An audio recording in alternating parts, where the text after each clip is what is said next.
Hello दोस्तों, स्वागत है आपका हमारे यूट्यूब चैनल चंदौली वाले में। दोस्तों, आज हम पढ़ने वाले हैं। पिछली वीडियो में हम लोगों ने फिजिक्स का पहला लेक्चर पढ़ा और इसमें अब ये वाला सेकेंड लेक्चर है आपका। तो इसमें दोस्तों आज हम पढ़ेंगे आइस के बारे में, मनुष्य की आइस के बारे में। मनुष्य की आइस क्या मतलब, उसके क्या पार्ट होते हैं, उसको कैसे वो कैसे रन करती है, क्या एक यही पार्ट है कि हम किसी चीज़ को देख सकते हैं। ये अगर मान लीजिए कि आइज़ नहीं रहती, तो हम किसी वस्तु को छूकर महसूस कर कर कुछ ही ऐसी वस्तु में है जिसको हम फ़ील कर सकते हैं, देख सकते हैं। नहीं तो ऐसी कोई भी वस्तु नहीं है जिसको बिना आइज़ के हम देख सकें और उसको देख सकें कि किस रंग का है। तो उसी प्रकार से वो चैप्टर का नाम भी है आइज़, मैन आइज़, मनुष्य की आँखें and colourful world. Colourful world, आँखें हैं तभी कलरफुल वर्ल्ड है। सब जितने भी बाहर ग्रीन सब दिखते हैं, हरियाली दिखती है, पेड़-पौधे दिखते हैं, जानवर दिखते हैं, मनुष्य दिखते हैं। अगर आइज़ रहेगी तभी दिख पाएँगे, नहीं तो वरना कैसे हम इसको छूकर पता कर सकते हैं। ठीक है दोस्तों, आज हम पढ़ने वाले हैं कि आइज़ क्या है, तो आइए देखते हैं कि आइज़ के पार्ट क्या-क्या हैं, वो कैसे मतलब हम किसी वस्तु को जब देखते हैं, तो वो कैसे काम करती है आइज़ कि जैसे कि हम किसी वस्तु को जब देखते हैं, मान लीजिए ये स्केल, ठीक है? इसको मैं देखा, ठीक है? यहाँ से क्या होगी कि जब प्रकाश की किरण जो लाइट रेज़ है, सबसे पहले क्या करेगी कि इस पर आकर हमारी आँखों को टकराएगी, ठीक है? सबसे पहले हमारी आँख को टकराएगी, यहाँ से होते हुए यहाँ पे टकराएगी, यहाँ से होते हुए इस वस्तु पे जाएगी। इस वस्तु पे जाने के पश्चात फिर से यहाँ से टकराकर हमारी आँखों में आएगी। हमारी आँखों में जैसे ये लेंस है, सामने आप देख पा रहे हैं कि ये हमारी आइज़ है। ये आप इधर ये देख पा रहे हैं कि ये हमारी आइज़ है।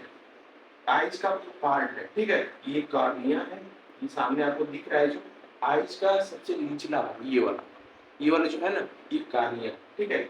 और ये लेंस है, ये जो बीच में आपका दिख रहा है गोल गोल सा, ब्लैक सा देखिए, दिख रहा है ना? वो क्या है? लेंस है, ठीक है? उसके बाद है प्यूपिल, उसको कहते हैं ये जो बीच वाला सबसे पुतली, उसको हिंदी में पुतली कहते हैं, ठीक है? पुतली सबसे बीच में होती है, उसको प्यूपिल कहते हैं, ठीक? और ये देखिए इसमें ये एक डिब्बे आकार का होता है, एक गोल होता है गेंद की तरह, हमारी आँखें एकदम गेंद की तरह होती है, उसमें चम्मच डालिए आराम से निकालिए, ये इतना गोल होता है, ठीक है? यहाँ एक काँचा द्रव होता रहता है, ये एक प्रकार का द्रव होता है इसमें, ठीक है? उसको बोलते हैं वेट्रस ह्यूमर, ठीक है? ये इसमें एक प्रकार का द्रव भरा रहता है, जब यहाँ से प्रकाश देखिए, और ये क्या है, यहाँ भी एक द्रव भरा रहता है। जो हमारा ये पुतली है, ये लेंस है, लेंस के ऊपर भी एक प्रकार का द्रव भरा रहता है। देखते हैं इसी कारण से हमारी आँखें हमेशा गीली रहती हैं, ठीक है? उस इसी द्रव के कारण, है ना? एक्वस ह्यूमर, उस द्रव का नाम है एक्वस ह्यूमर। और उसके बाद है ये क्रिस्टलाइन लेंस है ये आप देख चुके हैं। और यहाँ 2 मांसपेशियाँ होती हैं। हमारी आँखें जो हैं, यहाँ पर जो हमारा ये लेंस है, लेंस को जकड़ी रहती है। वह मांसपेशियाँ, ठीक है? वह मांसपेशियाँ लेंस को आपस में जकड़ी रहती हैं। तो लेंस से जकड़ी रहेंगी तो लेंस क्या होगा कि वो वहीं पर स्थिर रहेगा, ठीक है? यहाँ तक समझ में आ गया आपको? और पीछे रेटिना होता है। हमारे यहाँ पीछे क्या होता है? रेटिना होता है। तो जैसे कि हमारी आँखें ऐसे गोल हैं, ठीक है? हमारी आँखें गोल हैं, तो क्या है कि इसके पीछे जस्ट पीछे यहाँ पर उसकी जस्ट सामने ये जो छिद्र है ना, प्यूपिल जो है ना, प्यूपिल जो यहाँ पुतली है, उसके जस्ट सामने क्या होता है? रेटिना होता है, ठीक है? रेटिना और उसके नीचे यहाँ पर, ठीक है? यहाँ एक प्रकार का ऑप्टिक्स नर्व्स होता है, ठीक है? ये क्या होता है यहाँ पर कि जो रेटिना से ये मांसपेशियाँ जुड़ी रहती हैं, ये सब मांसपेशियाँ क्या है? रेटिना से जुड़ी रहती हैं। और ये क्या है कि फिर ये यहाँ से होकर माइंड से जुड़ा रहता है, ठीक है? यहाँ मांसपेशी क्या होती है? एक यहाँ पे एक छिद्रनुमा होता है, मतलब वो कह सकते हैं कि सारी आँखों में जितने भी वो बनते हैं, जितने प्रतिबिंब बनते हैं, उसका एक मेन पॉइंट यही होता है यहाँ, ठीक है? मेन पॉइंट यहाँ होता है। यहाँ तक समझ में आया दोस्त? तो यहाँ यहाँ कोई ऐसे ही यही पार्ट है आपके आंखों का, ठीक है। उसके बाद हमारा आता है कि किस प्रकार से ये इसमें प्रतिबिंब बनता है।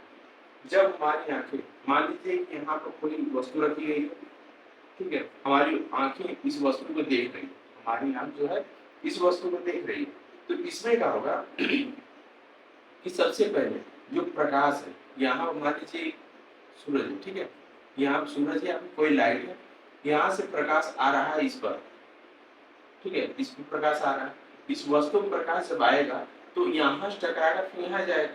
सबसे पहले क्या होता है कि सबसे पहले प्रकाश वस्तु पर न जाकर सबसे पहले हमारी आंखों में आता है, ठीक है, यहाँ से आएगा, यहाँ से होते हुए हमारी आंखों में आएगा, हमारी आंख से टकरा कर फिर वापस यहाँ पर आएगा इस वस्तु पर।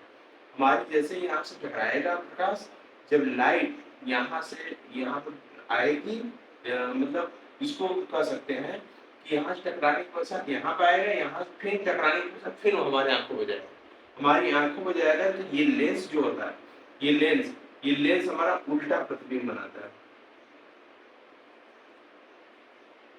उल्टा प्रतिबिंब, ठीक है। ये हमारा क्या आता है कि जैसे कि ये ऐसे है, ठीक, ये मान लीजिए एक मोमबत्ती भी है, ये मोमबत्ती है, तो ये क्या करेगा कि इसको क्या करेगा, इसका उल्टा प्रतिबिंब बनाएगा। ये इसको तो पता नहीं, बस लेंस को लेंस देखने का काम आता है ना। जिस प्रकार से हम देखते हैं कि एक पीछे पढ़े हैं लेंस में कि लेंस का यूज करते हैं कहाँ कहाँ पे, हम किसी वस्तु का अवतल लेंस का यूज करते हैं, डॉक्टर जैसे यूज करते हैं कि छोटी वस्तु को बड़ा बनाकर देखने के लिए, और उत्तल लेंस का यूज करते हैं कि पीछे आती हुई मतलब ज्यादा बड़ी वस्तुओं को छोटे छोटे में बनाकर देखना, ठीक है, उत्तल लेंस कहलाता है, ठीक है। तो उसके उत्तल लेंस की फोकस भी एक स्थान पर होता है, और उसका अवतल का एक फोकस होता है पीछे, फोकस होता है नेगेटिव में, और उत्तल का आगे पॉजिटिव होता है, ठीक है। ये उत्तल की तरह होता है, ठीक है। और इसमें क्या है कि इसमें सिकुड़ने और फैलने की क्षमता होती है। जिस प्रकार से हम देखते हैं कि हमारी आंखें क्या है कि हमारी आंखें जैसे ही प्रकाश पाएंगी, हम देखते हैं कि जो बाहर प्रकाश रहता है, हम अंधेरे में बैठे हैं और बाहर प्रकाश है, तो बाहर वाला प्रकाश क्या है हमको दिखेगा। अगर हम वही प्रकाश से हम अंधेरे में देखें तो नहीं दिखेगा। तो उसमें क्या होता है कि उसका जो इसकी मांसपेशियां जो होती है वो क्या करेंगी, सिकुड़ लेंगी। ये वाला जो है ना, इसकी फोकस दूरी जो है, जैसे हम प्रकाश में आते हैं वो एकदम सिकुड़ लेगी और उसकी फोकस दूरी थोड़ा सा बड़ी हो जाएगी, ठीक है। जैसे ही फोकस दूरी बड़ी होगी तो वो वस्तु जो है ये तो सिकुड़ गई। अब किसी वस्तु को देखना है, एकदम ध्यान से देखना है कि तो अंधेरे में कहाँ है, तो अंधेरे में देखने की, जैसे अंधेरे में जाएंगे देखेंगे तो ये क्या करेंगे, धीरे धीरे धीरे 1 मिनट 2 मिनट में अब अपना धीरे धीरे अपने से बड़ी हो जाए, ठीक है। और आँख की फोकस दूरी जो है वो मेंटेन हो जाए, ठीक है। यहाँ तक समझ में आएगा आपको। आँख की फोकस दूरी मेंटेन हो जाती है तब वस्तु हमको आराम से दिखने लगती है, ठीक। यहाँ तक आपको समझ में आ गया होगा। तो इसके आगे हम चलते हैं। इसके आगे है आपका समंजन क्षमता, ठीक है। समंजन क्षमता क्या होती है आँख की?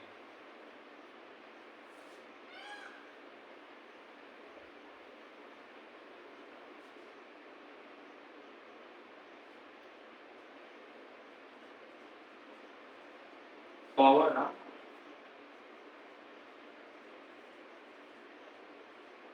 एकोमोडेशन, समंजन क्षमता, ठीक है। समंजन क्षमता ही हम जानते हैं कि ये आंखों की समंजन क्षमता होती क्या है कि आंख में जब ये बताया ना कि जैसे कि हमारी आंख जो है, हम किसी वस्तु को मान लीजिए हम पास रखकर यहाँ पर पढ़ रहे हैं, 25 सेंटीमीटर लगभग माना गया है कि हमारी आंखें 25 सेंटीमीटर आराम से देख सकती हैं। हमारी आंखें जो है 25 सेंटीमीटर तक एकदम आराम से बिना तनाव के हम पढ़ सकते हैं कोई चीज।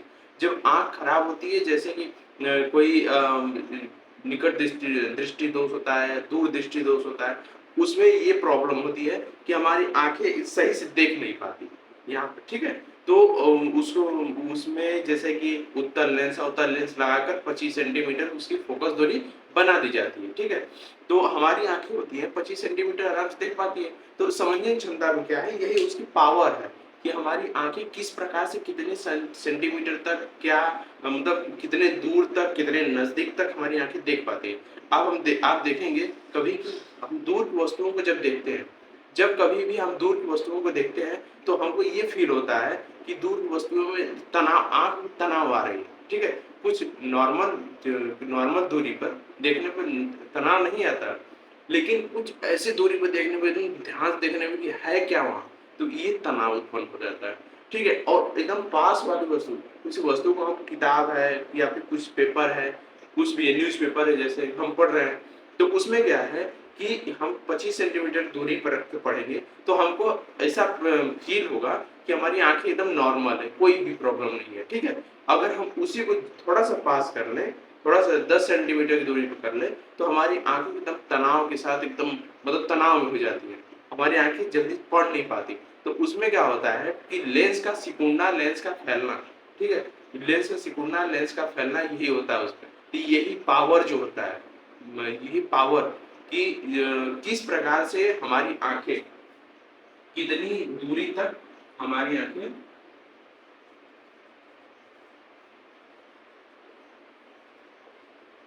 कितनी दूरी पर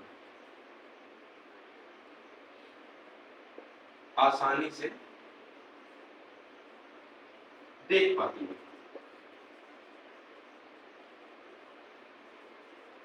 ठीक है? नॉर्मली बॉडी यही क्या कहलाता है? समंजन क्षमता,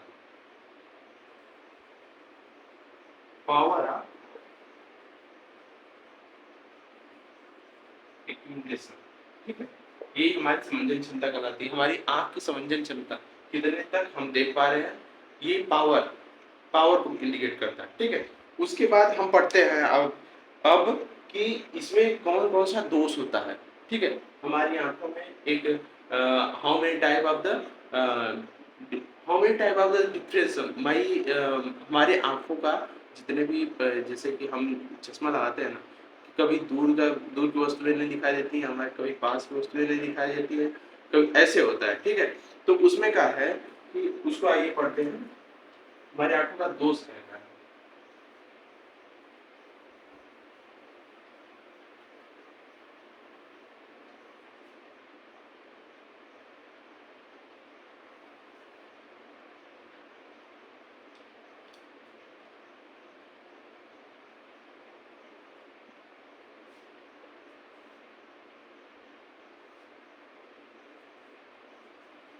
defect of vision and it's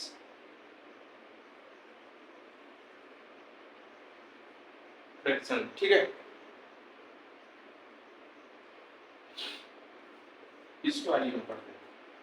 defect of vision हमारी आंखों में जैसे कि हमारा प्रकार हमारी आंखें हैं, कभी ऐसा होता फील होता है, मतलब कि कभी ऐसा किसी किसी को होता है कि दूर की वस्तु नहीं दिखाई दे रही, कभी होता है कि पास की वस्तु नहीं दिखाई दे रही है, ठीक है? इस प्रकार से होता है, तो उसको हम कैसे इंडिकेट करते हैं? देखिए पहला दोष होता है, वैसे तो मेनली 5 प्रकार का दोष होता है, लेकिन आप लोगों को मिनिमम मिनिमम 3 प्रकार का दोष बस पढ़ना है। पहला है मायोपिया, दूसरा है मायोपिया हो गया, हाइ हाइपो पहला निकट दृष्टि दोष कर सकते हैं, निकट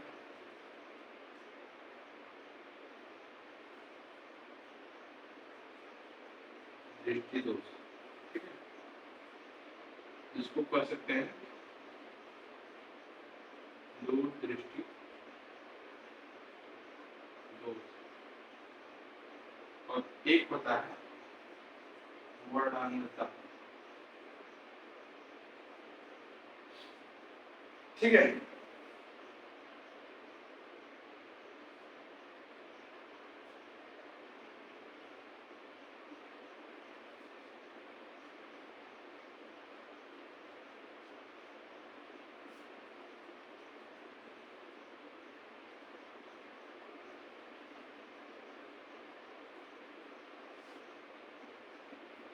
मायोपिया,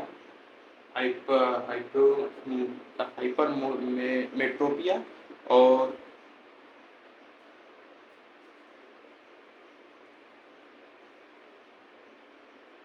ठीक है। अब ये 3 प्रकार का दोष है, मायोपिया, हाइपरमेट्रोपिया और प्रेसबायोपिया। ठीक है। निकट दृष्टि दोष, दूर दृष्टि दोष और वर्णांतर। पहला हम पढ़ेंगे निकट दृष्टि दोष। ये निकट दृष्टि दोष होता क्या है? इसमें क्या होता है, आप लोग बस मेनली ये समझिए, इसमें इस चैप्टर में ज्यादा से ज्यादा बस थ्योरी है। देखिए, क्वेश्चन सॉल्व करना आसान होता है, क्वेश्चन सॉल्व करना कैसे भी करके कर लेंगे, लेकिन थ्योरी को समझना, क्वेश्चन अभी हम सॉल्व कराएंगे तो पहला क्वेश्चन, दूसरा, जितना भी होगा क्वेश्चन आप धीरे धीरे समझते जाएंगे, लेकिन थ्योरी को समझना बहुत कठिन होता है। थ्योरी को किस प्रकार से हम समझ के कैसे लिख रहे हैं पेपर में, वो हमको हमारे पे डिपेंड करता है। ठीक है। और इसमें पूरा पूरा इसमें समझ लीजिए कि थोड़ा सा भी क्वेश्चन नहीं है, बस आपको थ्योरी जितना रट सकते हैं, जितना पढ़ सकते हैं, आपको थ्योरी बस पढ़ना है। ठीक है।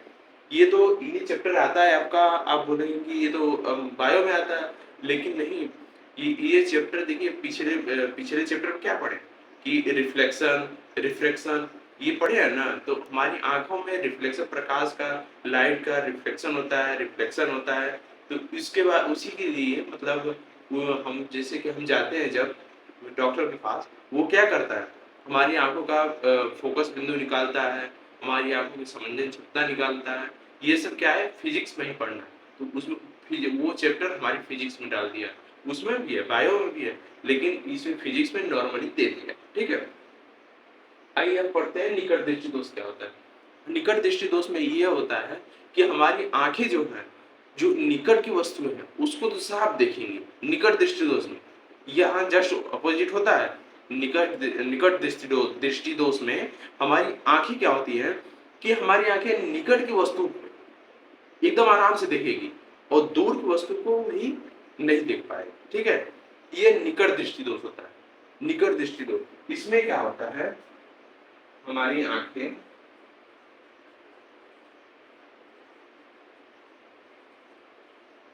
निकट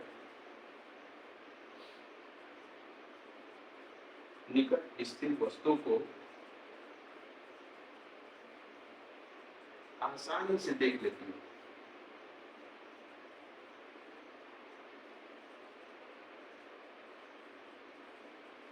लेकिन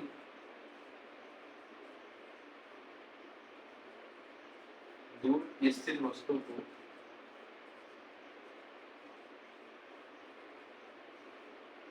नहीं देख पाती।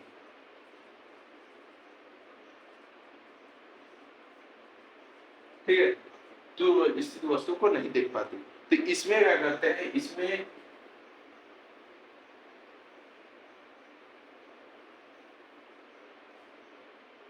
इसमें हम देखिए, इसमें क्या होता है, जब हम ये मान लीजिए हमारी आंखें, ये हो गया हमारी आंखें, हमारी आंख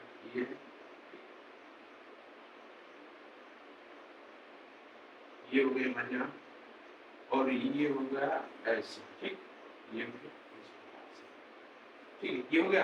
तो यहाँ पर आप क्या देखते हैं कि ये जो प्रकाश आ रहा है इस समय, ठीक है, ये जो प्रकाश आ रहा है ऐसे ऐसे जा रहा है, ये क्या होगा, ये यहाँ पे जाएगा, इसकी फोकस दूरी जो है यहाँ से होकर जाएगा, ये आपस में यहाँ टकराने से रेटिना पर,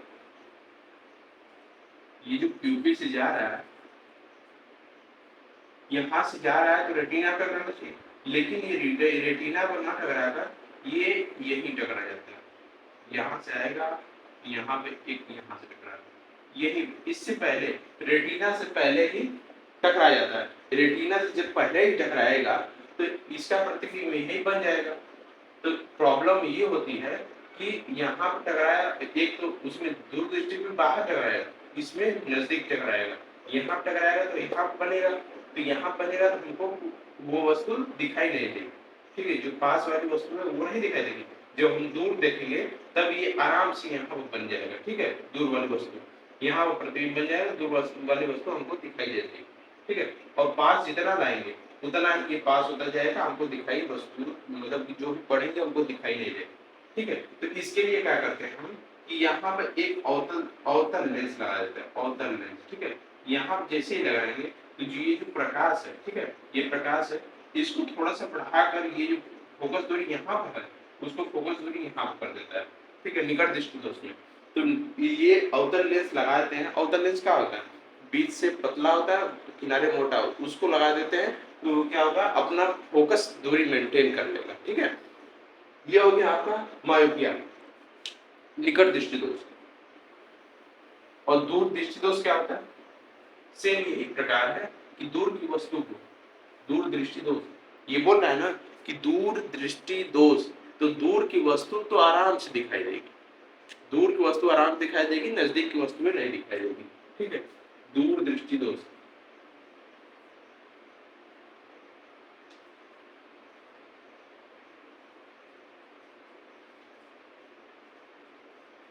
दूर दृष्टि दोष।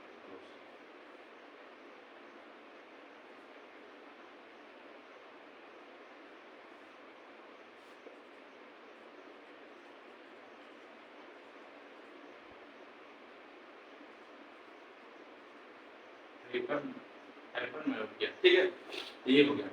दूर दृष्टि दोष में क्या होता है, दूर की वस्तु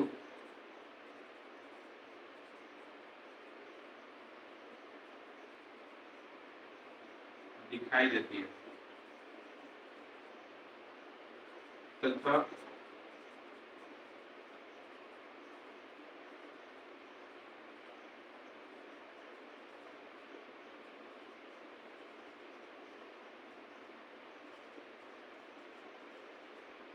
पास की वस्तु नहीं दिखाई देती। इसमें क्या होता है, इसमें हम देखिए हमारे, ये हमारा आंख है, हमारी आंख है, यहाँ से ऐसे, ठीक है, अच्छे से बना लेते हैं। ठीक, यहाँ ये हमारी आंख हो गई, आराम से इसमें से प्रकाश होकर निकलेगा, यहाँ से जाएगा प्रकाश, यहाँ ये भी जाएगा, तो ये क्या करेगा, जब प्यूपिल से, जब पुतली से होकर प्रकाश जाएगा तो रेटिना, ये रेटिना है ना, रेटिना के बाहर प्रतिबिंब। और दोस्तों यहाँ पर आप इसका निवारण करने के लिए, जैसे कि दूर दृष्टि दोष को हटाने के लिए यहाँ पर हम उत्तल लेंस का प्रयोग करते हैं। जैसे हम उत्तल लेंस का प्रयोग करेंगे, ये क्या करेगा, जब प्रकाश इस पर आएगा, यहाँ पे जैसे चश्मा लगाते हैं ना, जो ये जो दूर दृष्टि दोष जिसको रहता है वो उत्तल लेंस का चश्मा लगाता है। उत्तल लेंस पे जब चश्मा लगाएंगे, ये क्या होगा कि ये प्रकाश फोकस दूरी जो है, ये फोकस दूरी, तो ये लेंस की फोकस दूरी को अब थोड़ा सा ये घटा देगा, तो ये क्या करेगा, फोकस दूरी को रेटिना पर लाकर छोड़ देगा। फोकस दूरी जब रेटिना हो जाएगी तो ये वस्तु हमको एकदम आराम से दिखाई देने लगेगी। ठीक है, ये आपका दूर दृष्टि दोष हो गया। अब उसके बाद क्या है, वर्णांधता। वर्णांधता क्या है, यह एक मतलब कि आप उसको कह सकते हैं कि एक ऐसी बीमारी है कि समय समय पर, जैसे कि एज ज़्यादा हो जाने पर, ज़्यादा एज हो जाने पर इसमें क्या होता है कि हमारी आँखों के बीच जो वो मांसपेशियाँ होती हैं जो लेंस को जकड़ी रहती हैं, वो धीरे धीरे शिथिल पड़ जाती हैं, कमज़ोर पड़ जाती हैं। तब वो क्या होगा, शिथिल जब पड़ जाएंगी तो वो धीरे धीरे क्या करती हैं कि उसको छोड़ने लगती हैं, धीरे धीरे छोड़ने लगती हैं। उसमें तब क्या होता है, कभी देखने को ये भी मिलता है कि किसी आदमी में कि ज़्यादा एज हो गई है तो किसी आदमी में, अब स्टूडेंट को वर्णांधता को देखने के बाद अब हम लोग पढ़ेंगे कि प्रिज्म, प्रिज्म से प्रकाश कैसे रिफ्लेक्ट होता है। ठीक है, ये होता है रिफ्लेक्शन ऑफ लाइट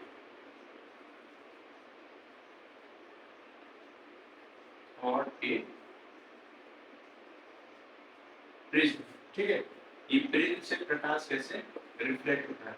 देखिए हम सबसे पहले हम एक प्रिज्म ले लेते हैं।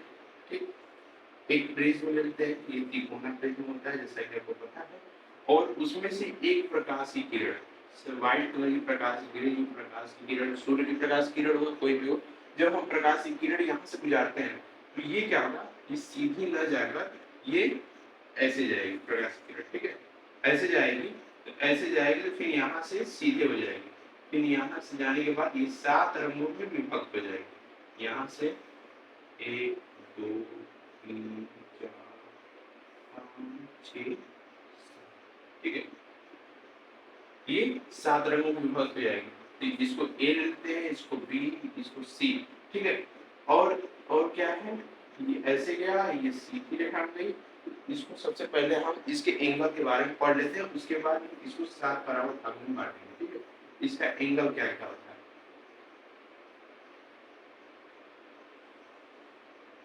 ये हो गया, ये हो गया, यहाँ सीधा गया, यहाँ से यहाँ को चला गया, ठीक है।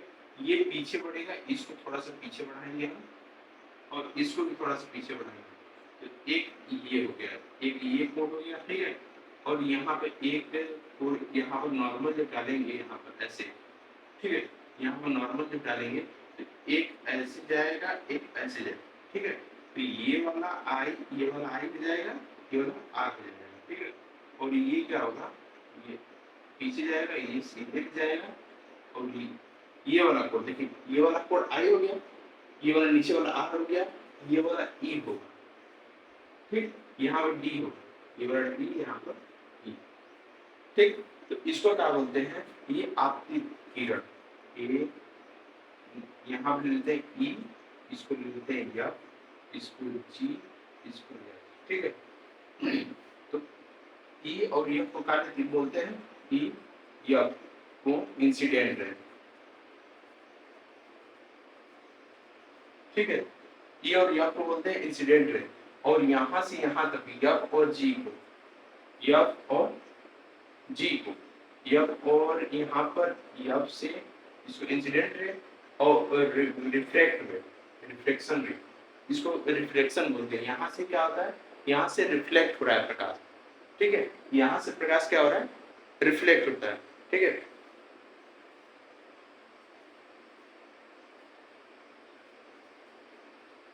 रिफ्लेक्शन, ठीक।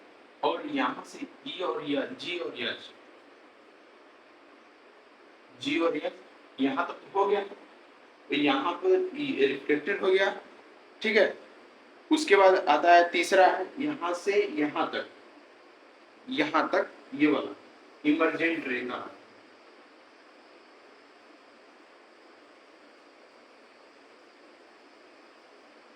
ठीक, इमर्जेंट रे, रिफ्लेक्टेड रे और इंसिडेंट रे, इसको आपतित किरण कहते हैं। यहाँ से जाने के बाद ये परावर्तित किरण है, और ये वाला जो एंगल है, एंगल के बारे में पढ़ लेते हैं। एंगल का यहाँ पर डिवीजन,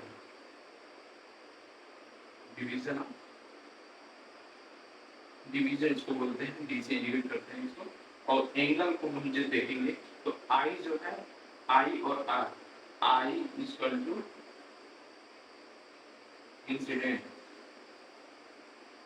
एंगल, ठीक है। और दूसरा क्या है, दूसरा R equal to reflected angle, ठीक है। और तीसरा क्या है, E equal to emergent angle, ठीक है।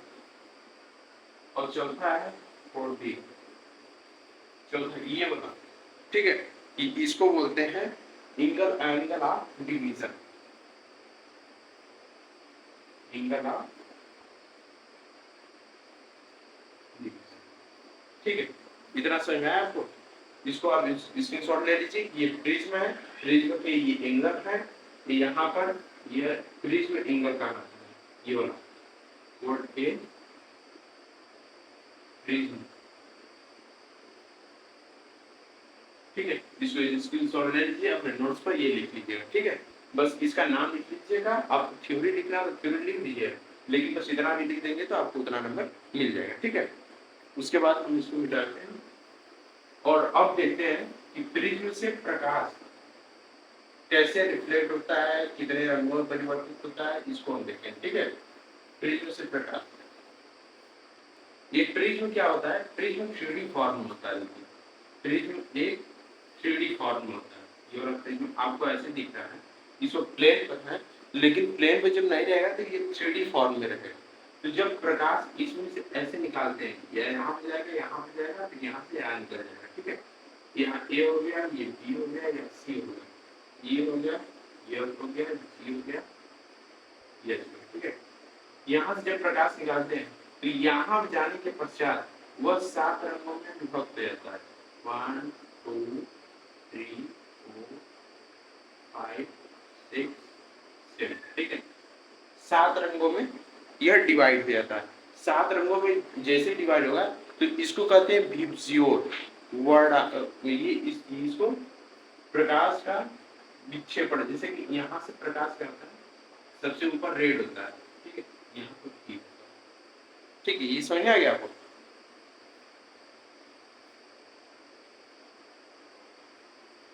जब प्रकाश 7 रंगों में विभाजित होता है तो वर्ड विक्षेपण कहते हैं। इस क्रिया क्या कहते हैं? जब प्रिज्म से प्रकाश, जब प्रिज्म से प्रकाश 7, जब कोई एक प्रकाश प्रिज्म से गुजरता है तो वह 7 रंगों में विभक्त हो जाता है। इस क्रिया को प्रकाश का विक्षेपण कहते हैं, ठीक है। प्रकाश का विक्षेपण कहते हैं। अगर हम यही 7 रंगों में जो विभाजित हो जा रहा है, इसी को हम क्या करें कि एक उल्टा प्रिज्म लगा दें, यहाँ से यहाँ ऐसे, एक ऐसे, ठीक है। इसको प्रिज्म लगाएंगे तो ये क्या होगा, ये 7 यहाँ पे जाएगा, ठीक, यहाँ पर ऐसे जाने के पश्चात फिर एक रेज में निकल जाएगा, ये सब आएगा इसी में मिल जाएगा, ठीक, सब इसी में मिल जाएगा और एक में निकल जाएगा, ठीक है। एक प्रकाश होकर व्हाइट कलर का प्रकाश ही निकलेगा, एक प्रकाश बनकर निकल जाएगा, ठीक है। ये आपका हो गया, ये प्रिज्म से प्रकाश का ये जो 7 रंगों में विभक्त होना, इसको विबजियोर कहते हैं, VIBYGOR, ठीक है। 7 रंगों में विभक्त हो जाता है। और इसमें सबसे रेड जो कलर होता है, रेड कलर का, इसकी जो फ्रीक्वेंसी होती है वो सबसे ज्यादा होती है और ये बैंगनी कलर की सबसे कम होती है, ठीक है। इतना ध्यान रखिएगा आप लोग, क्योंकि आप देखेंगे अंधेरे में कि रेड कलर का यूज सबसे ज्यादा होता है, कि आप खतरे का निशान आप जहाँ देखते हैं रेड कलर का यूज किया जाता है, क्योंकि उसकी फ्रिक्वेंसी बहुत ज्यादा होती है। तो उसमें क्या होगा कि ज्यादा दूर तक दिखेगा। लेजर लाइट है रेड कलर की होती है, ज्यादा दूर तक दिखता है उससे, ठीक है। और ये पता चलेगा कि नहीं वहाँ कुछ जल रहा है रेड कलर का, ठीक है। और वही बैंगनी कलर का जला दें तो वहीं पर क्या होगा कि बैंगनी कलर का प्रकाश क्या होता है, अपने ही स्थान पर फैलने लगता है, ठीक है। फैलने लगता है, वो सीधे नहीं जाता, वो धीरे धीरे फैलने लगता है। इसी कारण से हम खतरों के वैसे स्थान पर हम रेड कलर का यूज करते हैं, ठीक, तरह से है।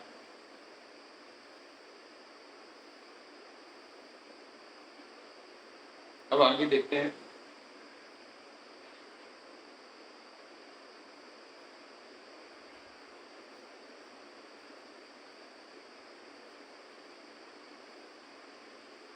एटमॉस्फेरिक रिफ्लेक्शन, एटमॉस्फेरिक वातावरण में जो रिफ्लेक्शन होता है, कि जैसे इसमें हम देखेंगे, इसमें हम ये देखेंगे जैसे तारों का टिमटिमाना, किसी वस्तु का नजदीक दिखाई देना, ठीक है। इसमें ये होता है कि हमारा वातावरण जो है अनेक प्रकार के मिट्टी कण धूल से मिलकर बना हुआ है, ठीक है। तो इसमें क्या होगा कि इसमें वाष्प बनकर जल भी उड़ता है ऊपर। जब जल की बूंदें जो होती है, जल की बूंदें, ये जल की बूंदें हो गई आकाश में, ये उड़ रही है जहाँ मतलब फ्री होकर, तो हम यहाँ पर खड़े हैं नीचे, ठीक है, यहाँ पर खड़े हैं, यहाँ से हम देख रहे हैं इसको, ठीक है। यहाँ से हम इसको देख रहे हैं, तो हम यहाँ से इसको देखेंगे और यहाँ पर तारा हमारा यहाँ पर, ठीक,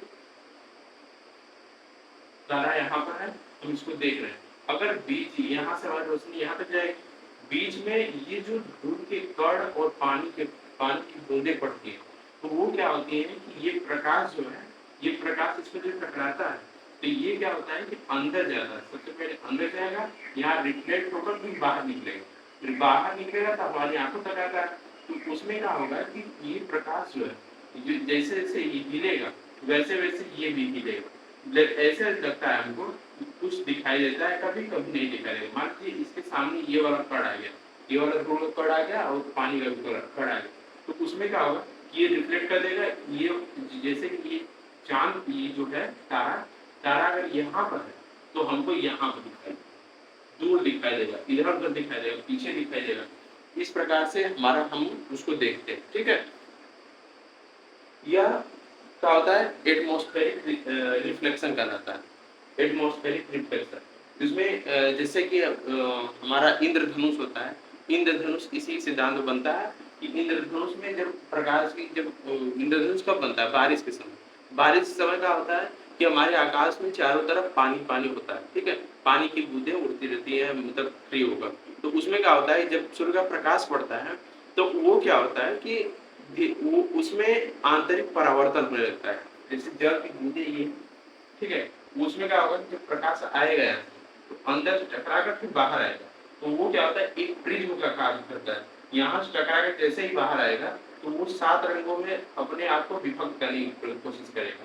तो वो इसी प्रकार से इंद्रधनुष क्या दिखता है, इंद्रधनुष भी उसी प्रकार से दिखता है 7 रंगों। ठीक है, ये समझ में आ गया आपको। तो यही आपका रहा है, ये वाला एग्जांपल आप अगर पेपर में पूछ दिया तो आपको ये एग्जांपल दोनों में से कोई एक लिख दिया या दोनों भी लिख देंगे तब भी चलेगा। ठीक है, अब आपका आता है स्कैटरिंग ऑफ लाइट। ये लास्ट टॉपिक है आपका, scattering of light.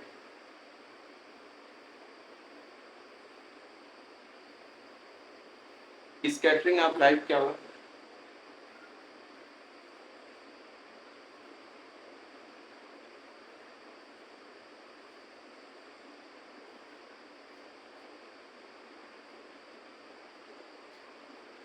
Scattering of light, इसमें क्या होता है कि इसमें 2 प्रकार से हमको पढ़ना है कि जब हम, ये तो पहले से आप जानते हैं कि हमारा जो वातावरण है, वातावरण उसमें क्या इन्वायरमेंट, उसमें अनेक प्रकार के धूल के कण, मिट्टी, जल, ये प्रकार के अनेक प्रकार के हैं। ठीक है, तो उसमें क्या होता है कि जब प्रकाश की किरणें उस पर टकराती हैं, ठीक है, प्रकाश की किरणें जब टकराती है तो वो क्या होगा, उससे रिफ्लेक्ट होकर हमारे तक आता है। ठीक है, तो उसमें क्या होता है कि एक इसमें एक 2 एग्जांपल दिया हुआ है, आपको पढ़ना है 2 एग्जांपल, और पेपर में बस वही लिखिएगा, जितना है जितना आप पढ़े उतना है, ज्यादा लिखने की कोशिश ना करें, और जिसको पढ़िए उसको एकदम अच्छे से पढ़कर उसको एग्जांपल टू एग्जांपल लिखिए। ठीक है, एक आता है टिंडल प्रभाव। टिंडल प्रभाव आपका क्या होता है, टिंडल इफेक्ट पहला इसमें आता है।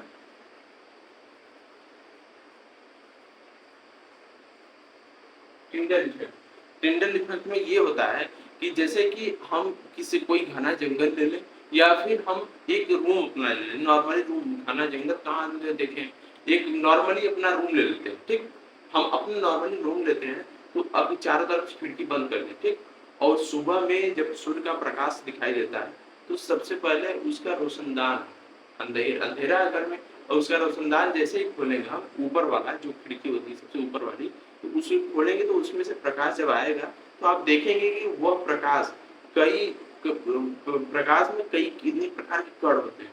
ठीक है, बहुत प्रकार के अजीबोगरीब प्रकार के कण होते हैं, अपने आप ऐसे घूमते रहते हैं, वही टिंडल प्रभाव कहलाता है। ठीक है, वो प्रकाश जब निकलता है तो ये पता हमको चलता है कि प्रकाश में कण, धूल, मिट्टी ये सबसे मिलकर बना हुआ है।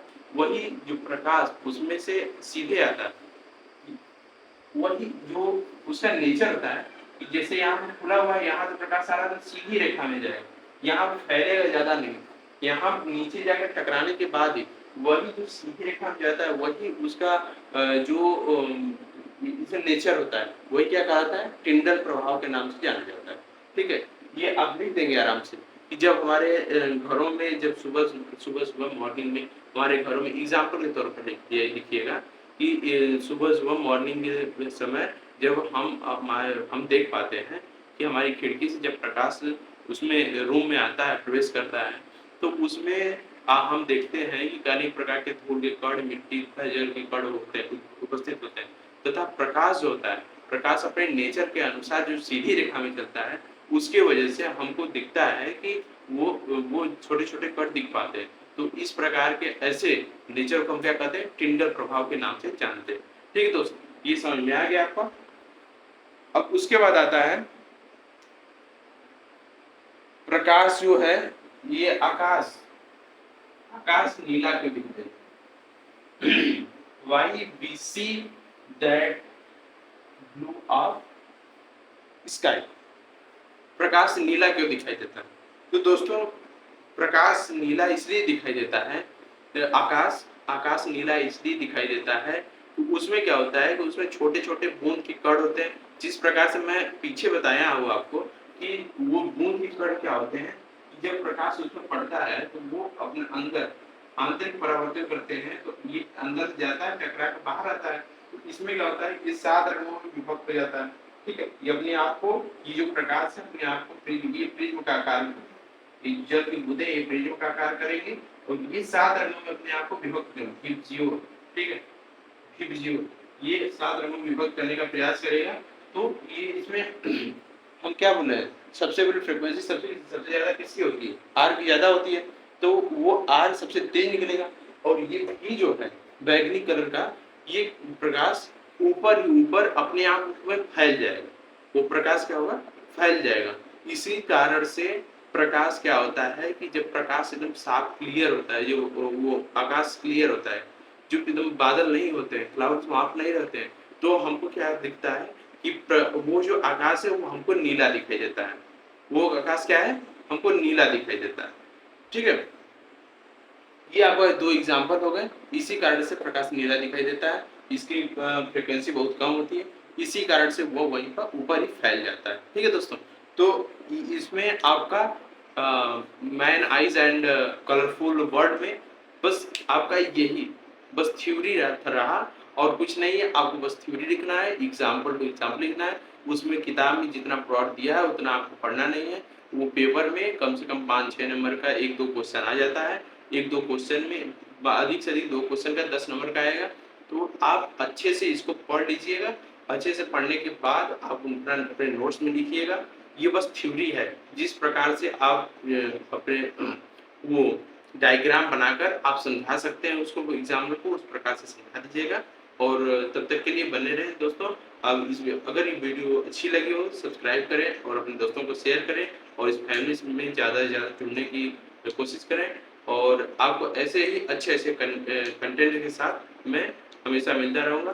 तो दोस्तों, मैं ये आपका 10th खत्म करने के बाद तो जुलाई से मैं आपका 11th क्लास स्टार्ट करने वाला हूँ। यदि आपका कोई भी फ्रेंड हो कि कोई भी दोस्त हो तो आप तक जरूर बताइए कि यहाँ पर चंदौली वाले पे न्यू क्लासेस स्टार्ट होने वाली है, न्यू बैच स्टार्ट होने वाली है फिजिक्स की। तो उसमें क्या होगा, आपको एकदम अच्छे से कुछ जेई के भी क्वेश्चन कराए जाएंगे। अच्छे क्वेश्चन आप जो ये इंटरमीडिएट का सिलेबस है उसके अनुसार ही पढ़ के और उसके अनुसार ही क्वेश्चन कराया जाएगा। प्लस में 5 डेली हर क्लास में 5 से 10 क्वेश्चन आपको 5 क्वेश्चन डीपीपी में दिया जाएगा डेली प्रैक्टिस पेपर में और 5 क्वेश्चन यहाँ बोर्ड को कराया जाएगा। ठीक है, वो जेई करेगा, वो आपका जो इंटरेस्ट देना है उसके अनुसार है। ठीक है दोस्तों, तब तक के लिए बने रहे। धन्यवाद।